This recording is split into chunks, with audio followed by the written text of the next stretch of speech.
C'est un commerce comme un autre, un data center. D'accord. L'emplacement, l'emplacement, l'emplacement. Ah, c'est l'emplacement. Ça, c'est votre premier critère. Ah. Et le On deuxième, en peut me fait. proposer un très très beau site qui est à 15 bornes, 20 bornes en dehors de Marseille. C'est 20 bornes, c'est trop loin, ça m'intéresse pas. D'accord.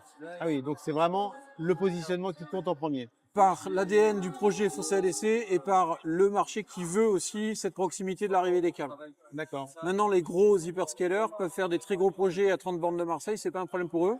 Ils sont en asynchrone sur des technologies d'IA en LLM, de calcul. Ouais, donc ils font des calculs en fait dans leur Voilà, coin. Donc, ils ont moins de problèmes de latence, ils ont plus des problèmes de grosse puissance. ouais. Donc ils peuvent s'expatrier un petit peu, s'expatrier, se mettre en dehors des agglomérations. Nous, on fait exactement le mouvement inverse, on essaie de rentrer au cœur des villes.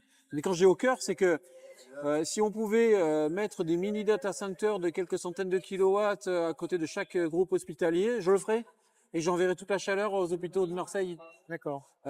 Donc c'est vraiment essayer de rentrer dans le tissu urbain, mais au plus près. En fait, Marseille, il y a plein de projets. Ouais. Le problème qu'on a, c'est que souvent les projets n'ont pas été menés avec la prise en compte de ces besoins de récupération de chaleur. Et donc, quand un projet est fait avec des appartements qui sont chauffés à l'électrique, j'en ferai rien.